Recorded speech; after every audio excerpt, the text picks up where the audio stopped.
شافت حماتها وهي بتولد الستات بتعمل معاهم حاجة غريبة قوي، ولما حاولت تفهم حماتها بتعمل كده ليه عرفت سر خطير عن حماتها، وما قدرتش تتكلم وتحكي بسبب اللي حماتها عملته فيها. نهى شابة متجوزة من كام شهر، لما سافر جوز نهى اضطرت غصب عنها إنها تروح تعيش في البلد مع حماتها، لأن جوزها عارف إنها ملهاش حد، واضطرت نهى إنها توافق وراحت قعدت في البلد مع حماتها. نهى كانت عارفة إن حماتها بتشتغل مولدة ستات، بتولد الستات اللي في البلد، وإنها عندها خبرة كبيرة في الموضوع ده. ولما قعدت معاها كانت بتشوف إزاي الناس بيجولها من كل مكان عشان تولد الستات، وكانت نهى بتتحايل على حماتها تاخدها معاها، لكن حماتها كانت بترفض وبتقولها أنت لسه ما حملتيش ولا خلفتي، فبلاش تشوفي حاجة عشان ما تخافيش. لحد ما الست اللي كانت مع حماتها تعبت، فحماتها طلبت من نهى تيجي تساعدها وتشيلها شوية حاجات من اللي كانت بتاخدهم معاها وهي رايحة تولد، لكن حماتها كانت بتصمم إنها بعد ما تحط الحاجة تطلعها من الأوضة. لحد ما نهى مرة بصت من خرم الباب وحاولت إنها تعرف الولادة بتبقى عاملة إزاي، واستغلت إن أهل البيت كانوا مشغولين في تحضير الحاجات اللي طلبتها حماتها للولادة، وقعدت تتفرج.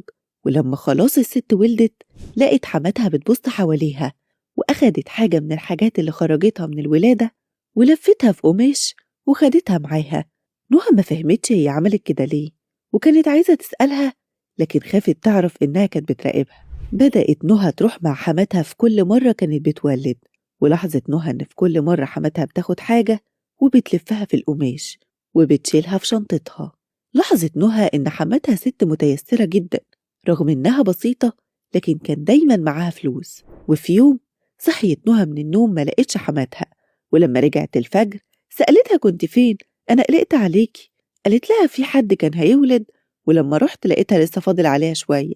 لكن لاحظت نهى إن حماتها بتتعمد إنها تخرج من البيت لما تنام، وكل مرة تقول إن كان في حد بيطلبها عشان الولادة وما بيولدش. عشان كده قررت نهى إنها تعمل نفسها نايمة وتشوف حماتها بتعمل إيه. وبعد ما خرجت حماتها قامت جارية عشان تجري ورا حماتها، لقت حماتها بتخرج من القرية نفسها وبتمشي في طريق معين لحد ما دخلت بيت وفضلت قاعدة فيه. ولما حاولت إنها تتصنت بصت من الشباك فشافتها قاعدة مع واحدة ست أكبر من حماتها، وسمعتها بتقول إيه ده؟ انت كده بتجيبيلي قليل قوي، ما ينفعش، أنا محتاجة أكتر. ووعدتها حماتها تجيب أكتر من كده. وشافتها نهى وهي بتديها القماش الملفوف، وجريت نهى على البيت بسرعة قبل ما حماتها توصل وتعرف إنها كانت بتتصنت عليها. حاولت نهى تعرف مين الست اللي قاعدة في البيت اللي في أول القرية، ولما سألت قرايب حماتها قالوا لها وانت مالك بيها، دي ست والعياذ بالله بتاعت أعمال وكلام من ده، ومحدش أصلا بيروح ولا بيعبرها ولا بيجي جنبها، وأهل القرية كلهم مقاطعينها.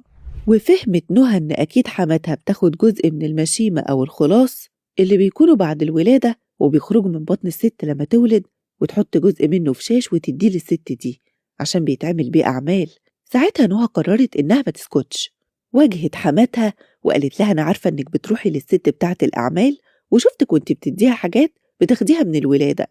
الست أنكرت وزعقت لنهى وقالت لها انت بتتبلي عليا، أنا هوريكي. بعدها بأسبوع نهى جالها دور شديد جدا، سخونية وحرارة، وما كانتش بتفوق منه، لدرجة إن الدكتور بتاع المستوصف قال لها لازم تنزل القاهرة ويشوفها دكتور كبير. ساعتها نهى اتصلت بجوزها وقالت له إنه لازم ينزل لأنها تعبانة جدا. ولما نزل جوزها أخدها وداها المستشفى. نهى قالت له إن جو البلد أثر عليها جدا وإنها مش متعودة عليه، وهو اللي تسبب في إن صحتها بقت تعبانة. لكن جوز نهى قال لها إنه هيعمل لها إقامة قبل ما يرجع وهياخدها معاه منعا للمشاكل. وفضلت نهى مخبية سر حماتها وكانت خايفة منها جدا لحد ما سافرت. وبعد أسبوعين عرفت نهى إن حماتها حصلت لها مشكلة كبيرة لما حد من الناس اللي بتولدهم شافها وهي بتاخد الحاجات دي من الست الوالدة وبتحطها في قماش، وإن عمدة القرية اتدخل في الموضوع وطلب من حمات نهى إنها تقطع علاقتها بالست دي خالص وتبطل تولد الستات. وبعدها بحوالي شهر حمات نهى توفت بأزمة قلبية، وماتت بعد ما قدرتش تتحمل قطيعة الناس ليها والذنوب اللي عملتها في حياتها.